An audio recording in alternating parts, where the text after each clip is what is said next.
welcome to the ThinkMHK podcast presented by the Manhattan Area Chamber of Commerce. On this podcast, you will hear about a variety of local matters pertaining to the business community.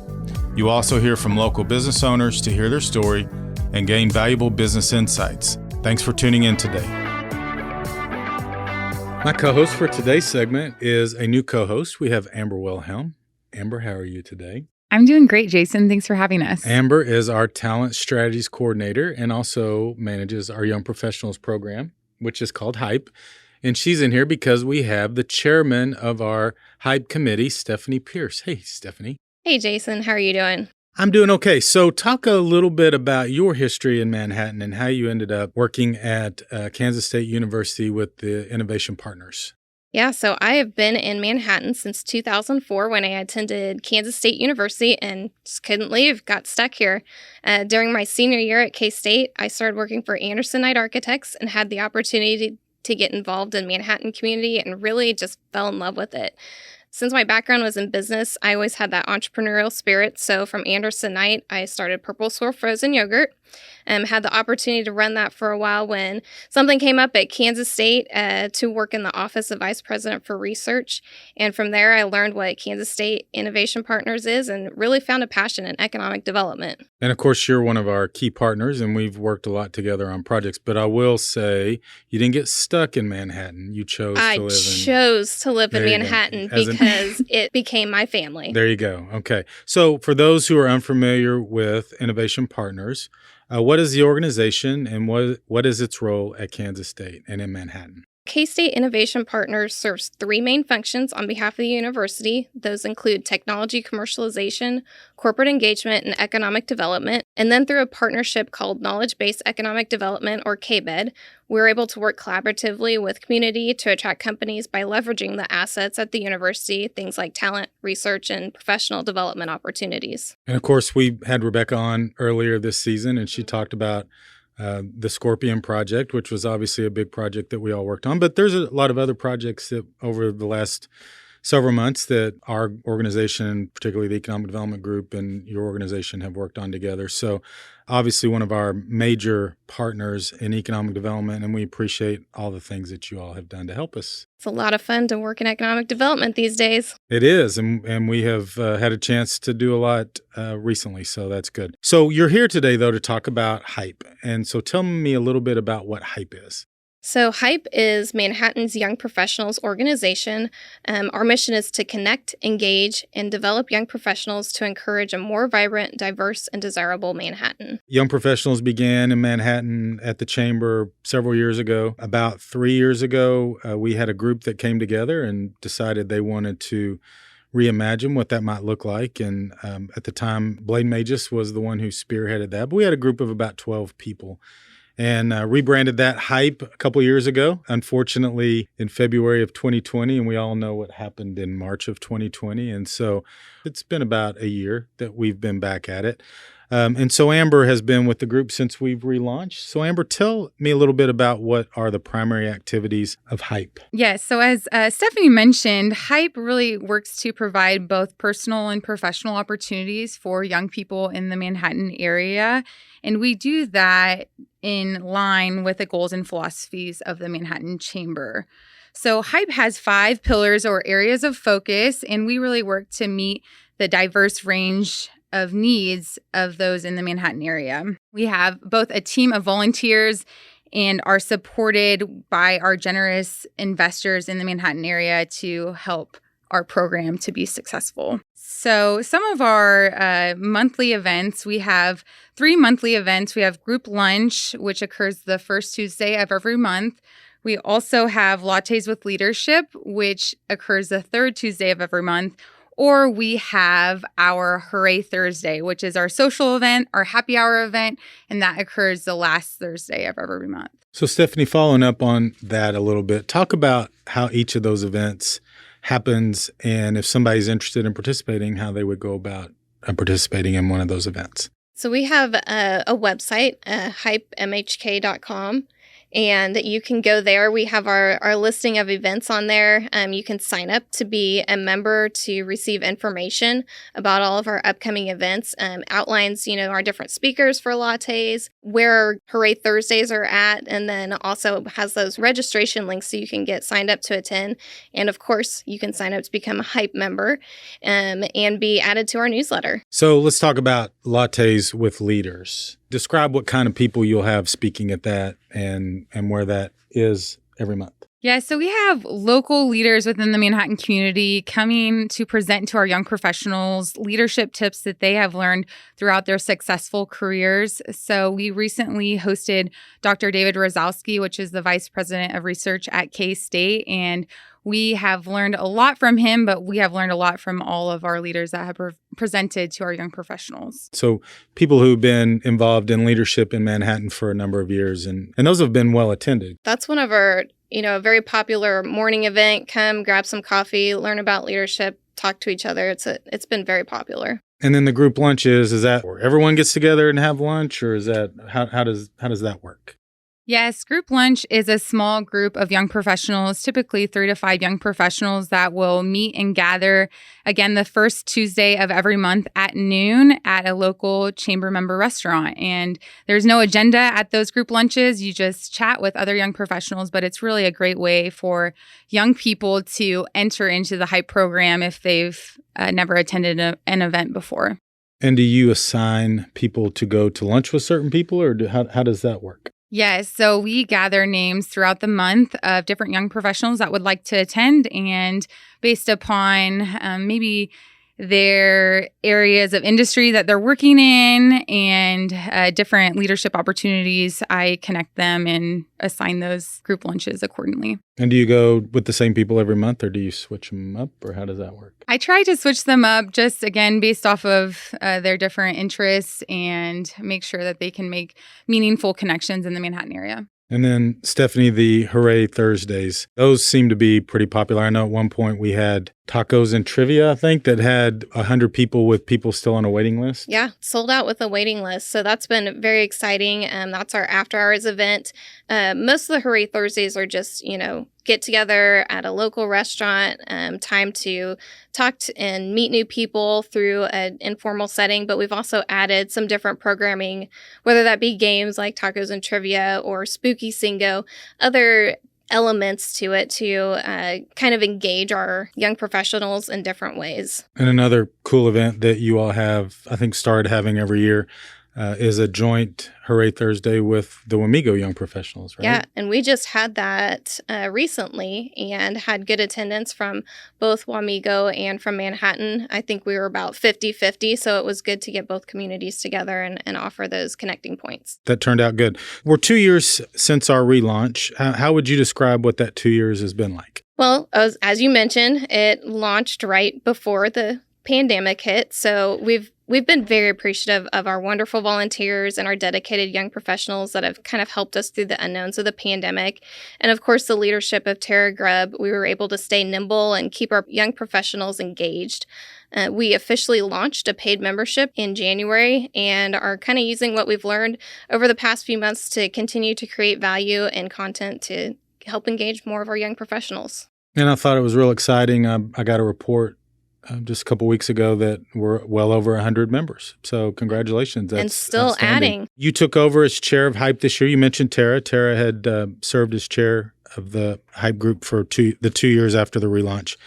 And that's a 2-year term. So what are some of your priorities for your time as chair of the Hype committee? Well, it may sound a little boring, but my priorities for the first year are to create a structure and sustainability. And I don't mean that in financial, because we have great investors. We have dedicated resources to help Hype, and we're so thankful for them. But what I mean is that we need to have a clear future plan for Hype so we can adequately communicate the value to our young professionals and to their employers. My goal is to clearly outline the programming, the value to members, and what to expect from Hype. With the unknowns of the pandemic, we weren't really able to do that in the past because things were always evolving and changing. But now we're able to plan out this year's programming, focus on what's working well, and then start to expand in 2023. So having that clear message of the value of hype helps in recruiting young professionals to engage them and employers to invest through investing in a membership for hype. Although we have amazing help, chamber staff, Dina, Amber, Kara, it's also volunteers that really fulfill that mission of hype. So creating that sustainable model for volunteers to engage will help us be prepared for the future. Then in year 2, I really want to, take this foundation that we've set over the past few years and really grow it, expand our hype membership, further engage employers, offer valuable programming connections for our young professionals. And the committee is about 12 people. And Yeah. so one other thing I do want to mention, as the chair of HYPE, you also serve on the chamber board. And that was something that the chamber board of directors thought was very important on the relaunch, is creating an automatic seat on the board for the HYPE chair. And that's so that we always make sure that our young professionals have a voice within our leadership. So thank you for agreeing to do that. Amber, you do a lot in the organization outside of HYPE in terms of trying to attract and retain talent to the community. How does HYPE factor into our community's talent attraction strategy? Yes. So in my role at the Chamber, I serve within our economic development team as the talent strategies coordinator. We work to attract talent to the Manhattan area as a key part of our economic development strategy. And to help encourage growth for our young people and within the community, I serve as the staff liaison for HYPE. So in my role, I'm engaging soon-to-be college graduates and transitioning military to share about the immense opportunity that exists in Manhattan. We are utilizing a new online resource and toolkit to help accomplish this called Made for Manhattan. And within this tool, it highlights opportunities, community information, attractions, and other helpful resources to assist people new in the Manhattan area. Resources and organizations just like HYPE.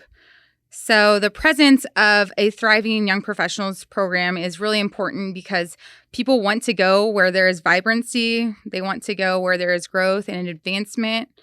And young people want to be in a community where they can experience life with other young professionals in a similar stage of life as them. So when you come to the Manhattan community, I don't think that it will take long to see some of these amazing characteristics. Of course, as we did some of our research through this process, we figured out that people who either stayed in Manhattan or relocated to Manhattan, the chances of them staying longer depended on their connecting to the community. And that's one of the things that we are hoping that HYPE can help with, is connect young people, young adults to the community. And so that's a really important part. So some of the other talent attraction efforts you have, you attend job fairs, and so you're carrying the message of Manhattan to a greater region than just the community. Yes, that's correct. We're really promoting Manhattan in a multi-state area. So it's been really, really fun to connect with a lot of young people and share about Manhattan and what a great place it is to grow and to live in. Stephanie, we've talked before about you're a very important part of our economic development team in a number of areas. So you do a lot of work in entrepreneurship and also attracting new companies. But why is the success of HYPE critical to the long-term economic prosperity of Manhattan? Almost all of our economic development projects, or in working with entrepreneurs as well, one of the major factors is that talent pipeline. So if a company wants to locate or expand in Manhattan, they need employees. HYPE can be a critical piece of a company's success in hiring and retaining talent. By getting their young professionals involved in the community, they're able to form those connections and, like Amber mentioned, are more likely to stay.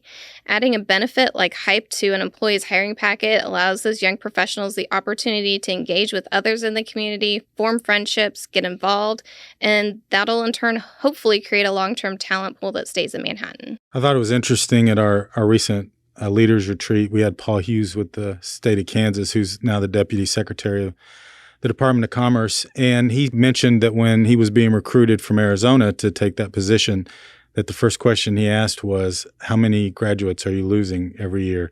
And the secretary, who's also the lieutenant governor, David Tolan, answered, they did a study and they think it's about 15,000. And he decided to take the job because of how large the number was, because in his mind, that was a great pipeline of talent to be able to attract back and take jobs. And in his words, that site selectors and companies are looking for that pool of talent that they can bring in and not just have to move it from one business to another. And so I thought that was an interesting message and something that definitely fits into what our strategies are around some of the things that Amber is doing, and then also through Hype. So we mentioned earlier that you are now on the chamber board, and was just curious, what message are you carrying to the leadership from the young professional community in Manhattan? So I think what my message is simple. We have amazing young professionals that are emerging as leaders, and we need to engage them now. We need to put them in roles and opportunities that really allow them to shine and be involved, because these are the next leaders of Manhattan. Well, and once again, we appreciate you being willing to do that. You have a lot on your plate, both work and at home. You have a young child, correct? Yep, 3-year little boy. Yeah. So that's a commitment, and what you're doing is a commitment, and that's something that we obviously are very grateful for. So thank you. So now we are at the part of the show that I think is quickly becoming a fan favorite.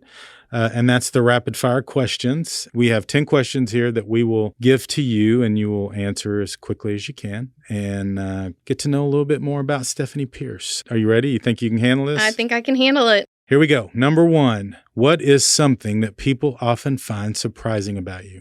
I am actually a black belt in Taekwondo. That is a good thing to know. Now I'll know not to make you mad. Man,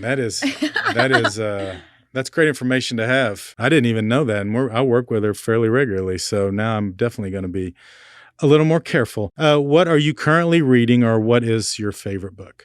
So I am currently reading Bill Snyder, My Football Life and the Rest of the Story, because I grew up coming and watching Bill Snyder coach football teams, and that's one of my things. I still need to read that. What is your favorite holiday?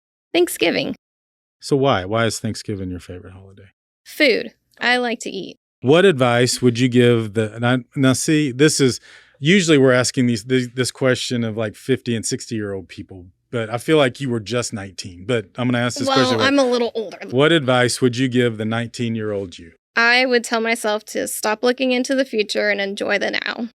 That's good advice. What 3 words describe living in Manhattan? And you can't say stuck. I'm not stuck here. Okay. I love it here. The 3 words I would describe Manhattan are unique, active, and family. What TV sitcom family would you want to be part of? Well, and this one might age me a little bit, so I said the Tanners on Full House. What is your favorite pet? I am a dog lover. I love all my dogs, past and present. Can't just pick one. All right. Samsung, Apple, or other? Apple. Favorite meal? I'm a steak and potatoes kind of gal. Okay. I thought it might be Thanksgiving, but that's a good Kansas answer. Texting or talking? Definitely texting. Stephanie, thank you so much for being with us today. And again, thank you for your leadership at the Chamber. And Amber, thanks for joining us today. Absolutely. Thank you. And we will look forward to seeing great things out of our Hype program. Thanks for listening to this episode of ThinkMHK, a podcast produced by the Manhattan Area Chamber of Commerce. If you enjoyed the ThinkMHK podcast, we'd love for you to subscribe and share it out on your social media channels. Feel free to reach out to us on Facebook, Twitter, or Instagram at the Manhattan Area Chamber of Commerce.